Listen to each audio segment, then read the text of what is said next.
Hello everyone and welcome to the Alexander Robinson Movie News Show. This is episode 9 for July 13th, 2016. Coming out on a Wednesday, so yes, this is a late show, but at least I didn't call off the show. At least I didn't say, you know what, no show this week. So here's what's going to happen. There's been a lot of movie news that's come out this week, but I'm going to save all that for next week's show. Otherwise, there wouldn't be a show next week. I wouldn't have much to talk about next week, so there'd probably be no point in releasing a show next week. So we're just going to cover the bits of news that came out last week. Some of them small, some of them I have things to say about. But let's just jump right into it right now. Let's talk about Star Trek first of all. Since we got Star Trek Beyond coming out next weekend. Wow, that close. There's been a news story that came out about the character of Sulu, who's played by John Cho. And apparently, and this is actually a story that I wish they saved for the movie, not something that they just announced to promote the movie, because people are going to see Star Trek no matter what. But the news coming out is that Sulu is going to be gay in the movie. And according to Simon Pegg and Justin Lin, it was considered to be sort of a tribute or a nod to George Takei, the actor who originally played Sulu in the original Star Trek series, who is also a gay rights activist. So,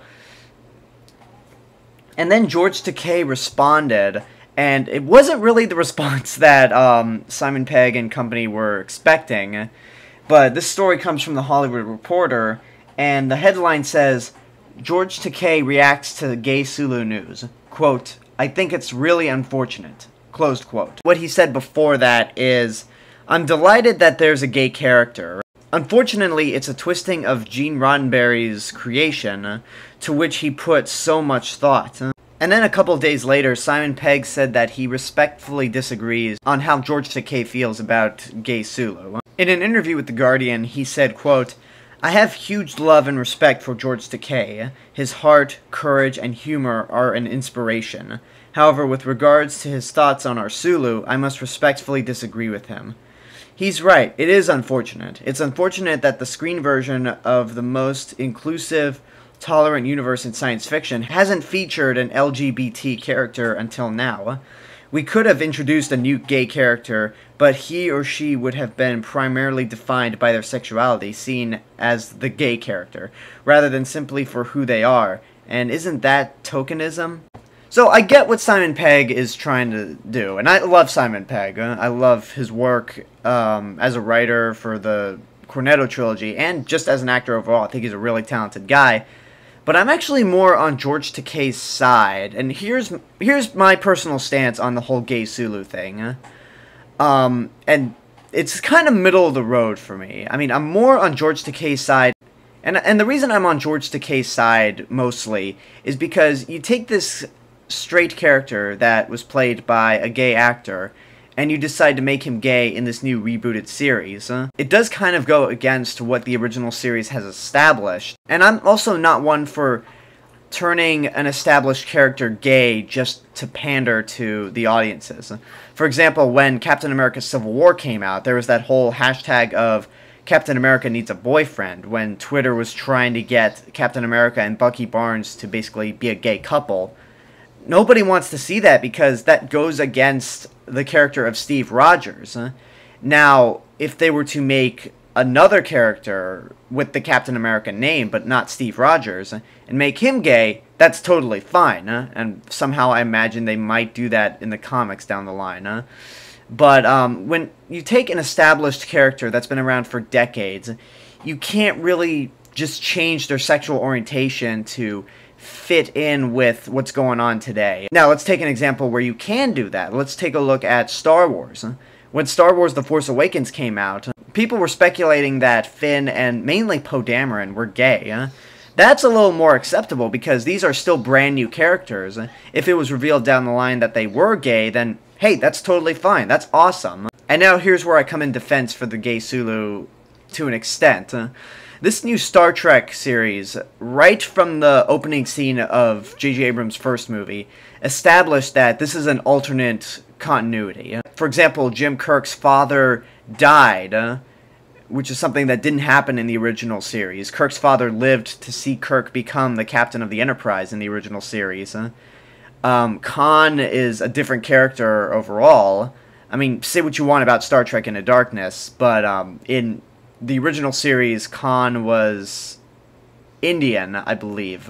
I know Ricardo Montalban is not Indian, but the character was supposed to be Indian anyway. And in the new series, they turned him British. He's Benedict Cumberbatch, pretty much. So I can kind of get with Simon Pegg in that this is an alternate timeline for Star Trek. I'll say this with closing thoughts. I am more on George Takei's side, where they could have made a new character and not really immediately make him gay, but kind of introduce him but don't say much about him, and then as you make further sequels you reveal that he is gay. Not so much an established character, but I do get the reasoning, and I did list my defense for Simon Pegg. So, I don't know. With Star Trek Beyond, I'm looking forward to it very much so. I'm hoping for the best, because the first trailer sucked. It made me go, I really don't want to see this. But then the second trailer came out, I'm like, okay, now I'm excited for this. But anyway, let's move on from Star Trek and talk about Star Wars. Not Rogue One, but let's talk about Star Wars Episode 8 and when it's going to wrap filming. So basically on July 2nd, Mark Hamill took to Twitter and basically said when Episode 8 is going to wrap. And the tweet goes, "It wraps on Friday, July 22nd, 2016. Hashtag loose lips sink starships. Hashtag wait for 8. Hashtag don't be a homer. Hashtag patience my Padawans. Hashtag Rogue One sooner." So yeah, that's pretty much the end date for filming on Episode 8. I mean, filming started back in February of this year, and now it's going to end next week. It's going to end the day Star Trek Beyond comes out. And there have been speculations on if they were going to make it to Comic-Con. Like, not so much like Lucasfilm, because I think they were going to go there anyway, but Episode 8 in particular. And I think the answer might be no. Because in the article I'm reading, comicbook.com, it says, "The move all but ensures that none of the principal cast will appear at Comic-Con International in San Diego, since the annual celebration of fandom takes place on July 21st through the 24th this year. It's likely Rogue One will have a significant Comic-Con presence," which could very well be the case, since Rogue One is the next Star Wars movie coming out, and not Episode 8. And the article goes on to say that some fans had hoped that Hamill will appear at Comic-Con, in part because he's starring as the Joker in the animated feature film Batman the Killing Joke, which will make its debut there. He said back at the start of June that it was unlikely. And he says, quote, "It doesn't look like I'm going to be able to make it this year because of the shooting schedule here. I don't get back until the third week in July. I wanted to go because that's where they're going to premiere The Killing Joke, and Kevin Conroy is going to be there. I'd love to see it with an audience, but it doesn't look like my schedule is going to allow it this year. My major obligation right now, obviously, is to Episode 8. Which, maybe they could surprise us with an Episode 8 appearance, because I remember back in Comic-Con of 2013, which was actually the very first Comic-Con I ever attended. It was the first time I ever went to Comic-Con. But I remember the Marvel panel. Guardians of the Galaxy had just started principal photography. It was like 10 days in the shooting, but they had the cast and the director, James Gunn, come down from London to San Diego to promote the movie at Hall H, and then immediately fly back to London. So, with Episode 8 wrapping, there could very well be a chance, maybe surprise chance, that a few people from the movie will appear at Comic-Con. I mean, usually the big Hall H event is like the second to last day of Comic-Con, so we'll see what happens. But you know, one thing I'll say with Episode 8 wrapping next weekend, since Episode 8 is wrapping next weekend, the movie doesn't come out until December of 2017. Let's please not lose our shit when we start hearing about reshoots, because ever since Rogue One said they were going to do reshoots, people were flipping out. There have been bullshit rumors going on around. Most of them were not true at all, and that, look, the movie's going to be fine. If the movie's condition really was as bad as the Page 6 article made it seem, then they wouldn't be able to release the movie in December because of the extensive reshoots. There's no way you can shoot 40% of the movie again and expect it to be released half a year from then. So with a year and a half away from Episode 8, let's not freak out when Episode 8 reshoots are announced, because reshoots are a normal thing. Every movie goes through them. Just chill out and just smoke a bong or something. I don't know. Anyway, let's move on. Let's move on to, what do we got here? Alright, here we go. Let's move on. Okay, you know what? We talked about Star Trek and Star Wars. I actually think it's time we take a break. So, when we come back, stay tuned for more movie news.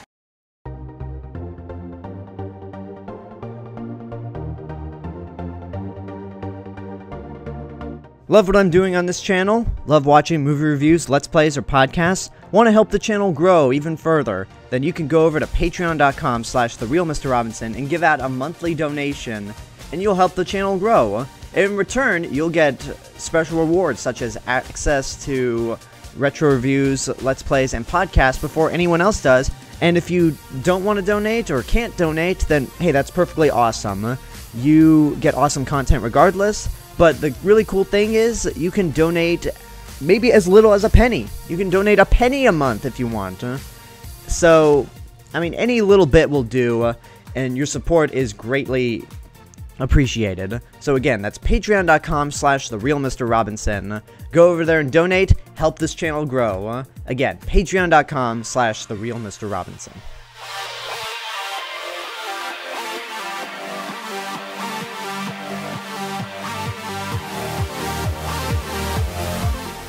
Alright, we're back, and let's talk, you know what, let's talk a little bit of Marvel. Just really briefly, Thor Ragnarok has begun filming in Australia. It started on July 4th, and basically the director of the movie, Taika Waititi, I hope I pronounced that name right, because that is one awesome name.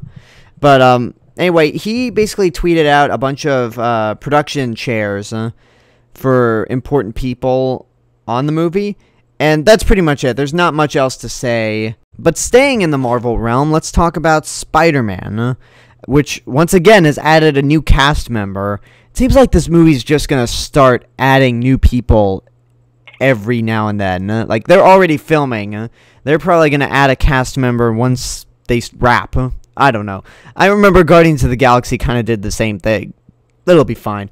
But anyway, Spider-Man Homecoming has hired Angourie Rice, who played Ryan Gosling's daughter in The Nice Guys. And this story comes from The Hollywood Reporter. And it says here that she's Australian, which, why are all the younger up-and-coming actors from Australia? Like, Chris Hemsworth and Liam Hemsworth are Australian. Margot Robbie is Australian.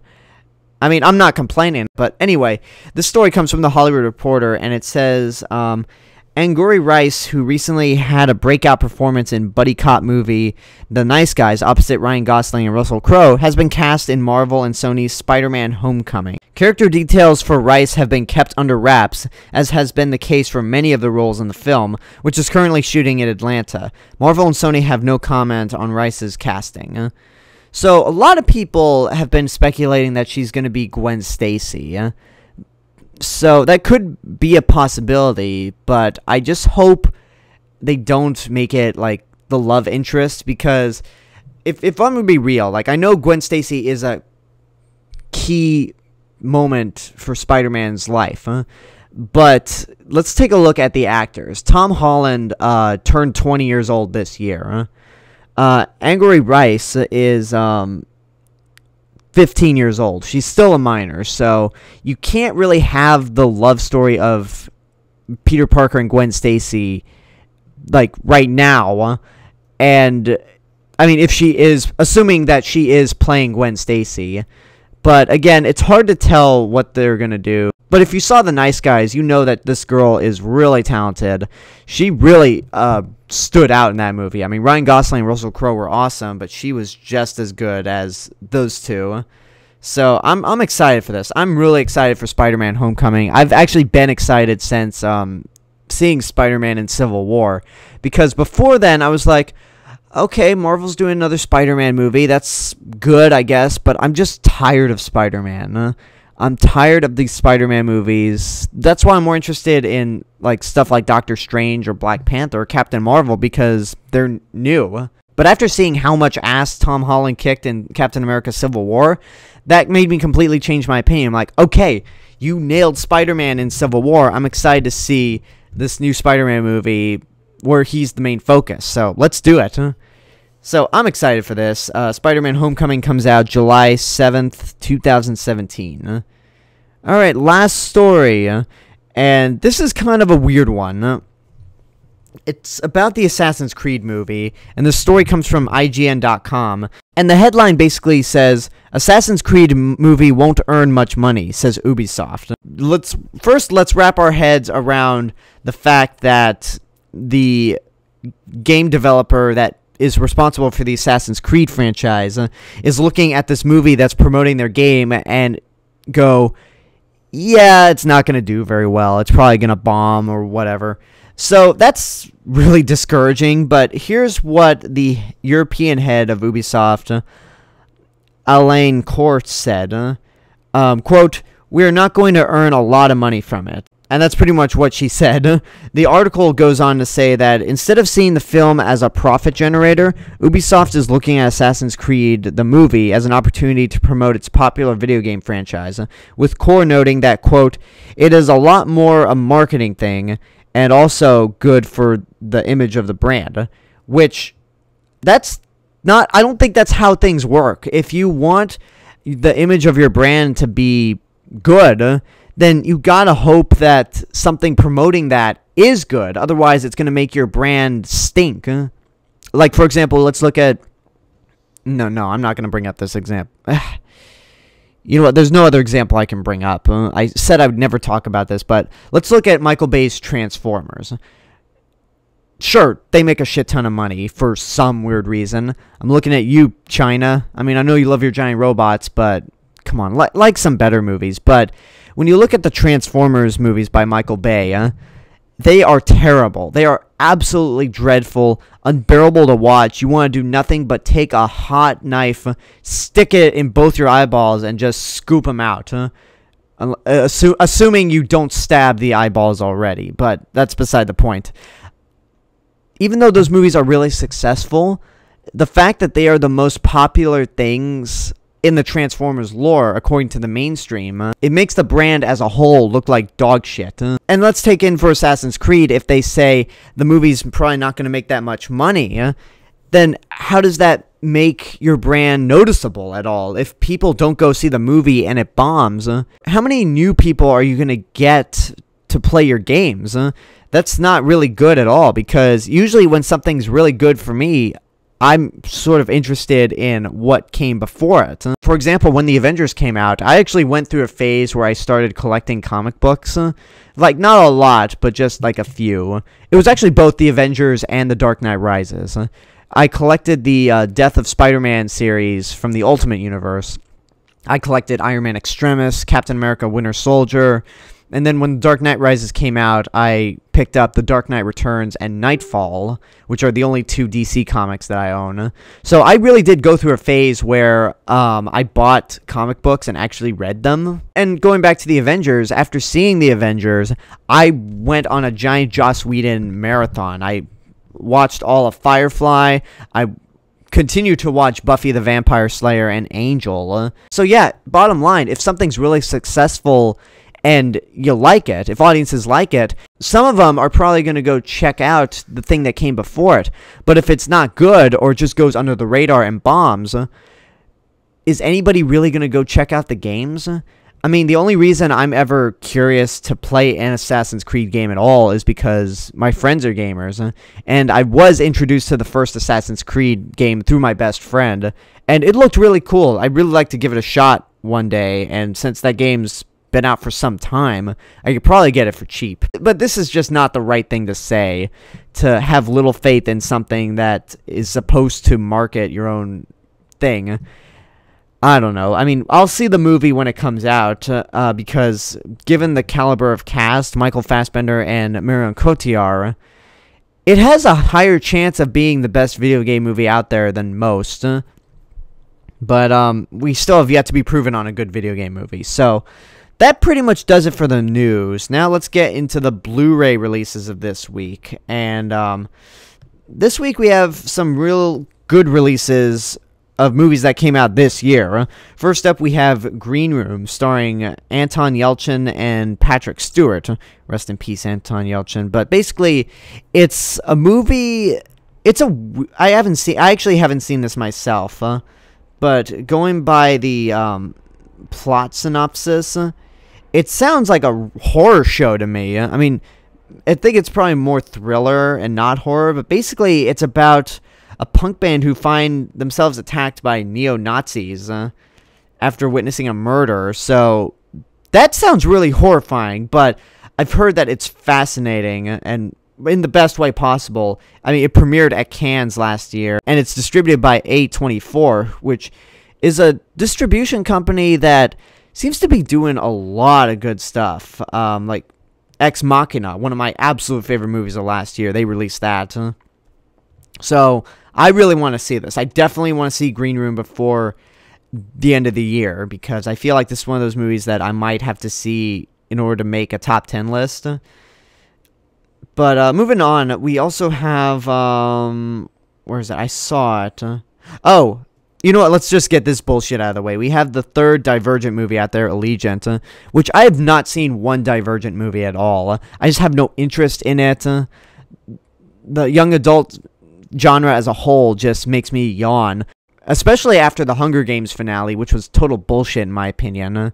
And don't come to me about oh, that's how it was in the books, because what works in a book doesn't necessarily work into the movie. Like when you translate a book into a movie, you have to make things make sense for those who haven't read the book beforehand. But Allegiant, I just never bothered to see this. As I said, I didn't bother to see any of the Divergent movies. The only video I've ever done for any of the Divergent movies at all was a review for the final trailer for the first movie. And even then, it's just like, it built up to nothing. It's like, well, I mean, I'll go check it out and see what I think. And I just didn't have the passion to see it at all. So, I don't know.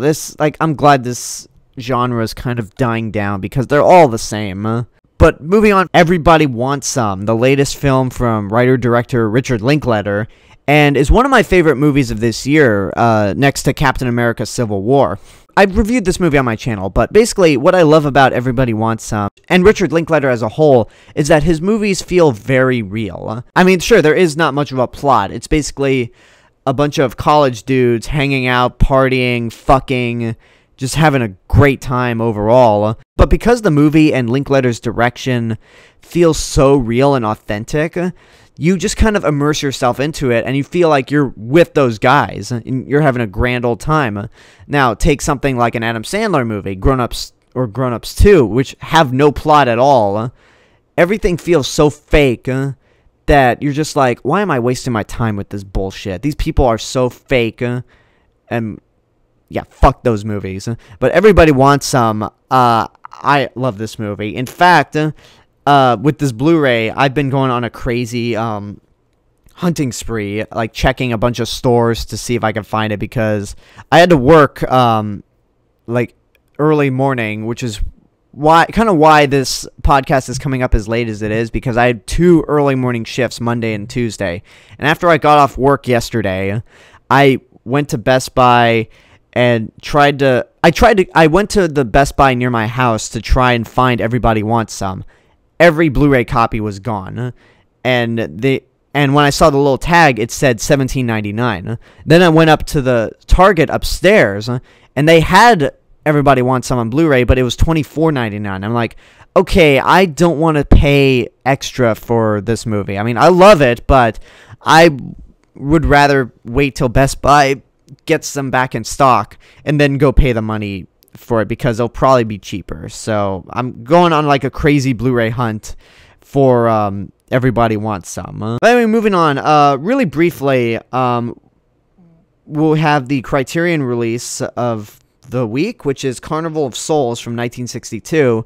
And I know you Criterion people out there, you people are crazy, and I'm one of them myself, because Barnes & Noble is doing their Criterion 50% off sale. And whenever I go to Barnes & Noble, it is so hard to walk in there, see all those Criterion releases, and go, it's tempting. I'm gonna get this. I'm gonna get this. No, I shouldn't. So it's very tempting. But so yeah, that's something out there for you Criterion people out there.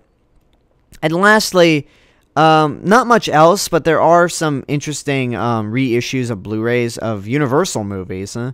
I'll list them all right here. We have The Breakfast Club, Pride and Prejudice, Lucy, 16 Candles, The Birds, The Big Lebowski, which I really want to get on Blu-ray, Weird Science, Apollo 13, Wet Hot American Summer, King Kong, Bridesmaids, Psycho, Dazed and Confused, which, funny enough, is perfect to go with Everybody Wants Some, National Lampoon's Animal House, Scarface, American Graffiti, and that's it. Okay, that was anticlimactic, but anyway, that's, I guess that's going to be the end of the show. So the news stories that have been coming out this week as I'm recording, I'll talk about next week. And there is a big Blu-ray release coming out next week, which is going to cause some controversy. I mean, we'll get to it when we get to it. But anyway, this has been episode 9 for the Alexander Robinson Movie News Show. I hope you enjoyed it. Leave a comment down below and tell me what your thoughts are on the movie news of last week. And if you're interested in any of these Blu-ray releases, like, comment, subscribe, share with your friends. Don't forget to check out my official website. You can also go follow me on Facebook, Twitter, Instagram, Periscope, Rift.tv. And if you love what I'm doing and want to help support the channel even more, you can go to patreon.com/TheRealMrRobinson and give out a monthly donation. So until next time, this is The Real Mr. Robinson telling you there's only one.